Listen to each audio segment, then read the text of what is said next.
Alrighty, so I'm going to read from the Parallels of Human History, the exact nature of which is the parallels between the two ages in the Providence of Restoration. That would be between the ages of Abraham to Jesus and Jesus to the present, or the advent of the Lord of the Second Advent. And we are in section 7 of that one, and I'm reading this because it describes the kingdom of God and a little bit about the nature of the kingdom of God and what God's desire originally was, and like that. So I'll let the word speak for itself. The kingdom of heaven on earth is a society whose structure is formed in the image of a perfect person. Likewise, fallen society may be regarded as formed in the likeness of a fallen person. We can better understand the history of societies built by sinful humanity by examining the inner life of a fallen person.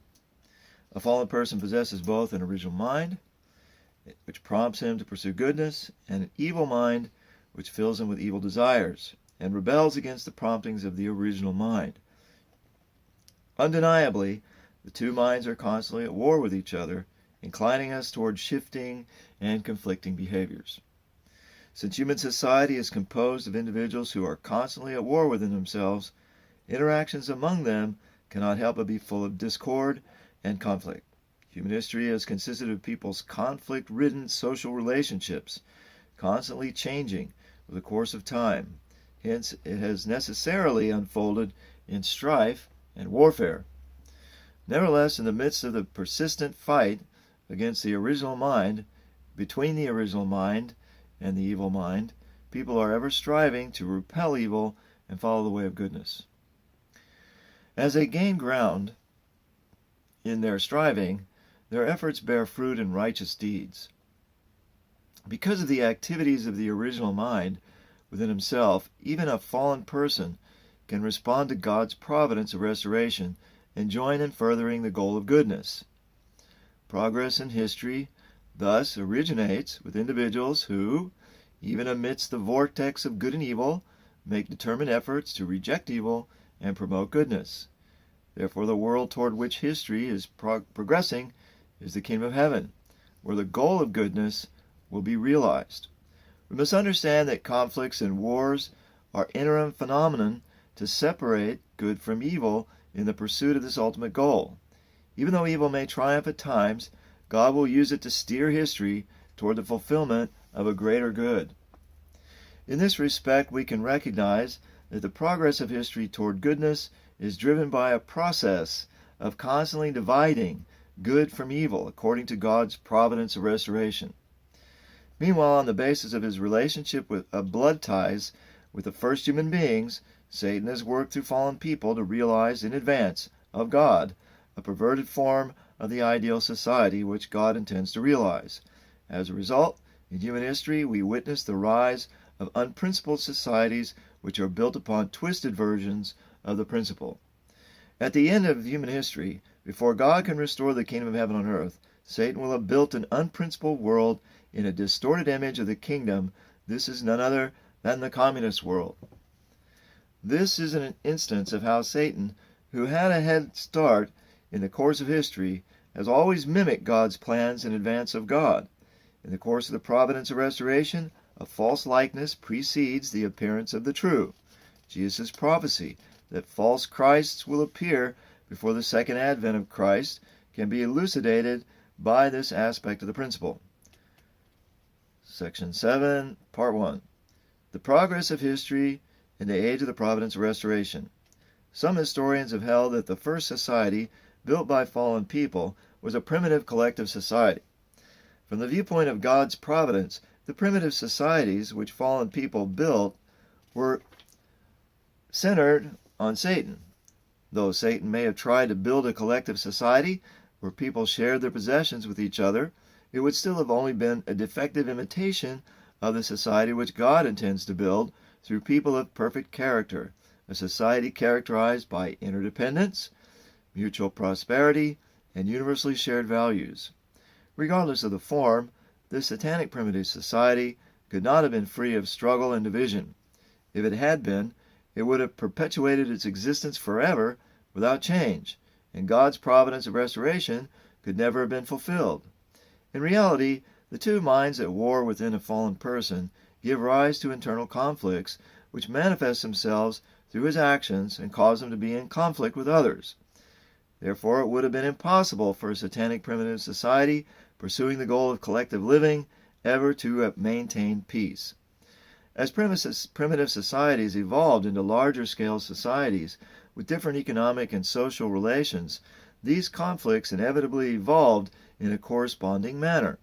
Due to the activity of the original mind, calling people to respond to God's providence of restoration, divisions between relative good and evil surely arose in primitive societies under satanic sovereignty. When we examine the course of social development guided by Satan, we find that clan societies arose out of the divisions between individuals in primitive societies. These societies have tended to expand in scope, with clan societies developing into feudalistic societies and then into monarchic societies by increasing their territory and power. Satan preempted this pattern ahead of God because he understood God's plan to call good individuals out of the sinful world and have them build a good clan society, then expand to a good feudalistic society, and finally reach the stage of a good kingdom, with territory and sovereignty sufficient for the Messiah to come and accomplish his work. God called Abraham out of the sinful world to be the standard-bearer of goodness and blessed him with descendants who would uphold the will of God. God raised up Abram's descendants into the first Israelite clan society. They entered Egypt as a clan society, but by the time they left Egypt for Canaan, they had grown into a tribal society. Israelite society in the period of the Judges was a feudalistic society. A feudalistic society in this discussion refers to a society with a political system characterized by master-servant relationships of service and obedience and an economic system composed of self-sufficient units in small isolated territories. In the period of the Judges, Israelite society had such characteristics. When the Israelites entered Canaan, a portion of land was allocated to each tribe. The judges who ruled these territories played a role similar to that of bishops and feudal lords in early medieval Europe. It is the nature of a feudalistic society that its people espouse the beliefs of their Lord and obey his commands.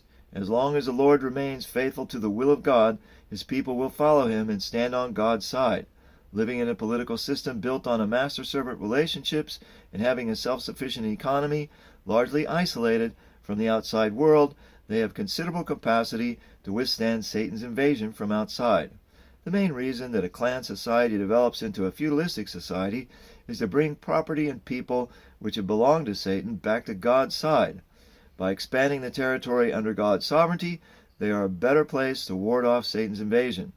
Understanding this divine providence, Satan tried to preserve his rule by preempting it and forming his own feudalistic societies many centuries earlier. The providential purpose of the feudalistic society of early Israel was to lay a foundation for the establishment of a monarchic society with greater territory and more powerful sovereignty. The monarchic society amalgamated the smaller units of political and economic sovereignty secured by the earlier feudalistic society into a single territory with a large population, a strong economy, and a well-defended sovereignty. This was done with the establishment of the United Kingdom of Israel founded by King Saul. Jesus was to come as the King of Kings. God built the monarchic society in Israel to prepare a strong enough foundation for him to come as the Messiah and rule as King of Kings. Long before this, Satan understood the providence to receive the Messiah behind the construction of the monarchy and had formed his own monarchic societies to block God's providence. Many centuries before the founding of the United Kingdom of Israel, the first dynasty of Egypt had been founded. The pharaonic Egypt continued through some 30 dynasties. The ancient kingdom of Babylon had ruled all of Mesopotamia during the reign of King Hammurabi in the 18th century BC. And the Hittites ruled supreme over the Near East in the region of Syria during the 14th century BC. Even within the satanic world, there was constant warfare between relatively good kingdoms and relatively evil kingdoms, resulting in the separation of good from evil. This drive toward goodness is rooted in the original mind, which responds to the call of God's providence of restoration. Had King Solomon served God's will until the end, he could have exercised his God-given political skills to unify the nations of the Near East. He could have assimilated the Egyptian, Minoan, and Mesopotamian civilizations, which were weak at that time. He thus would have built a worldwide dominion to which the Messiah could come and realize God's sovereignty on earth. Unfortunately, Solomon fell into idolatry. Consequently, God had to begin a dispensation to dismantle this monarchic society which he had so painfully built up. Since the kings of the United Kingdom of Israel didn't lay the foundation for the Messiah, nor complete the groundwork upon which God could restore his sovereignty, God eventually divided the kingdom into two, Israel in the north and Judah in the south. When they continued to transgress against God's will, God let the northern kingdom of Israel be destroyed at the hands of the Gentile nation of Assyria. The Assyrians in the 8th century BC had conquered the entire Near East, including Egypt, to build the First World Empire. The kingdom of Judah upheld God's will for a time, but then rebelled against him. Hence God allowed it to fall into the hands of the Neo-Babylonian Empire, which had supplanted Assyria as the Second World Empire. After the fall of Judah, God kept the throne of Israel vacant and put the Jewish people under a control of successive Gentile empires for most of the period leading up to the coming of the Messiah. Most notably, God placed them in the Hellenistic cultural sphere, which laid the ideological framework for democracy. God fashioned Israel's society in the form of a democracy in order that when the Messiah came, he could be hailed as their king by the will of the people, who should have welcomed him wholeheartedly. However, the Jewish people didn't so elevate Jesus. Without public support, he was crucified. Consequently, at the consummation of the providence which had begun 2,000 years earlier with the calling of Abraham and his descendants out of the sinful world, its purpose was attained only spiritually. 7.2. The progress of history in the age of the prolongation of the providence of restoration. 7.2.1. The providence of restoration in the history of the West. The Roman Empire, which had persecuted Christianity, finally knelt before the crucified Jesus in the 4th century and adopted Christianity as a state religion. Nevertheless, the original providential role of the Roman Empire, which had unified the ancient world around the Mediterranean Sea, was to lay the foundation for Christ's kingdom on earth. Had the Jewish people believed in Jesus as the Messiah and united with him, the Roman Empire would have been won over by Jesus during his lifetime. Jesus would have been honored throughout the empire as the King of Kings. He would have established a worldwide dominion with Jerusalem as its capital. However, because the Jewish people disbelieved, Judea was destroyed and the Roman Empire was fated to decline. After a century of barbarian invasions, the Western Roman Empire came to an end in 476 AD. In this manner, the center of God's providence of restoration shifted from Judea, the land of God's bitter grief, to Western Europe, formerly the territory of the Western Roman Empire, now occupied by the Germanic tribes. Accordingly, the spiritual providence of restoration, based on Christianity, has been conducted primarily in Western Europe.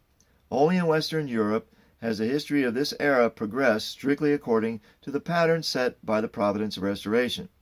The history of Christianity in Western Europe provides us with information about the events which shaped the age of the prolongation of the providence of restoration. The mutual relations between religious history, economic history, and political history. To enable human beings to rule both the spirit world and the physical world, God created them as the dual entities of spirit self and physical self. Had human beings not fallen, their spirit self and physical self would have reached perfection together. Their spiritual intellect and physical intellect would have joined in complete harmony during earthly life. After human beings fell and became ignorant of both the spiritual and physical worlds, God worked to overcome spiritual ignorance through religion and physical ignorance through science. Religions have helped fallen people gradually overcome their spiritual ignorance by stimulating their latent, original mind to activity. They have been teaching people to focus their lives on the invisible, causal world of God. Since not everyone feels an immediate need for religion, only a few exceptional people attain spiritual knowledge rapidly. For the vast majority, spiritual growth remains a slow process. We see this from the fact that even today, with religions widespread throughout the world, people's spiritual level is often no better than that of people in ancient times. On the other hand, everyone is familiar with the findings of science, which have greatly enhanced our knowledge of the physical world. Since science deals with practical matters, everyone feels a strong need for it. Thus, the increase in humankind's knowledge of the physical world has generally been widespread and rapid. Furthermore, while the objects of religious study are in the intangible, transcendent world of cause, scientific research examines tangible material objects in the world of result. Hence, to this day, religion and science remain theoretically irreconcilable. Moreover, because Satan, who holds sovereignty over the universe, attacks and corrupts people through their life in the world, religions teach one to deny the world. As such, religions cannot easily harmonize with science, which seeks to improve life in the world. We know that in the beginning, God created the outward physical body of human beings before imbuing them with their inner spirit.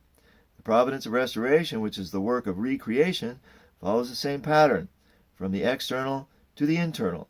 From the providential perspective, it's evident that during their course of development, religion and science are often at variance, even in conflict. The same discord is found in the relationship between people's religious and economic life. Like science, economic activities deal with the practical world. Indeed, economic progress bears a close relationship to the development of science. Accordingly, religious history, based on the internal development of God's providence, and economic history, based on the external development of His providence, have taken divergent directions and have progressed at different rates. Therefore, to grasp the progress of history of the West, which has followed the pattern set by God's providence of restoration, we must examine the history of Christianity and Western economic history separately. As with the relationship between religion and science, religion and economy are related in that they are responsible for restoring the internal and external aspects of fallen people's lives. Although religion and economy, like religion and science, seem to develop at variance with each other, they are related in the life of society. Thus, there has been some mutual influence between the history of Christianity and economic history. Religion and economy are integrated with our life and society through politics. Especially in Western Europe, politics has sought to connect economic development, which has closely followed the progress of science, with the path of Christianity, which has often lacked a clear sense of its providential direction. Western political history has pioneered a path through which to harmonize religion and economy. Therefore, to accurately grasp the progress of history as it moves toward the goal of the providence of restoration, we must also investigate separately the history of politics. As an illustration of how the courses of religious, political, and economic development have progressed separately, let's sketch the historical situation of Western Europe toward the end of the 17th century. With respect to the history of religion, democratic values had already taken root in the Christianity of this period. Christianity of a monarchic polity under the rule of the papacy had fragmented with the Protestant Reformation in 1517.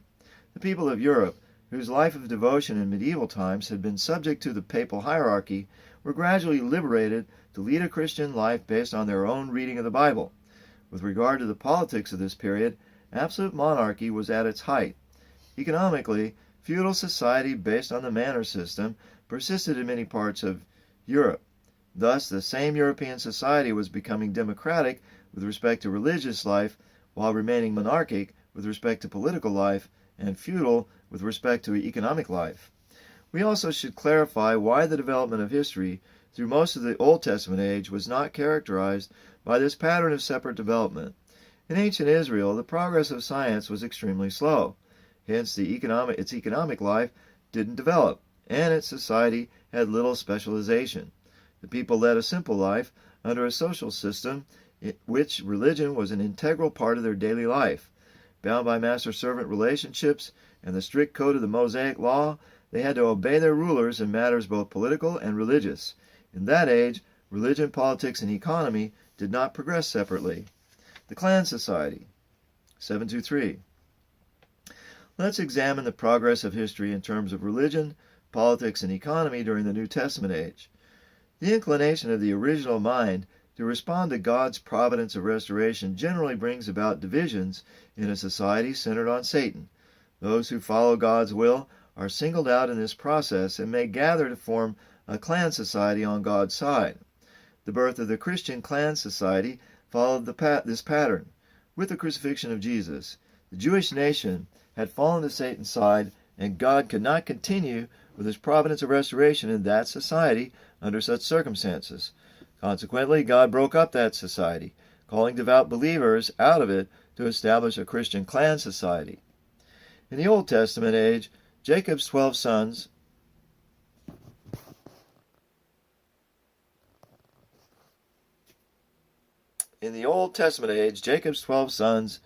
led his 70 kinsmen to form the Israelite clan society and set out on the course of the providence.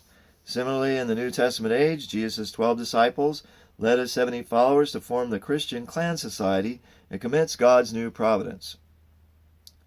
Christian clan society was composed of rudimentary communities with little or no structural, political, or economic system. In this period, religion, politics, and economics did not progress independently. Despite severe persecution, Christian clan society gradually prospered in the Roman Empire around the Mediterranean Sea and developed into a Christian tribal society. Battered by the mass migrations of peoples which began in the latter half of the 4th century, the Western Roman Empire fell by 476 AD. Christian society expanded greatly as Christianity was brought to the Germanic peoples who migrated into this territory. I'll stop there.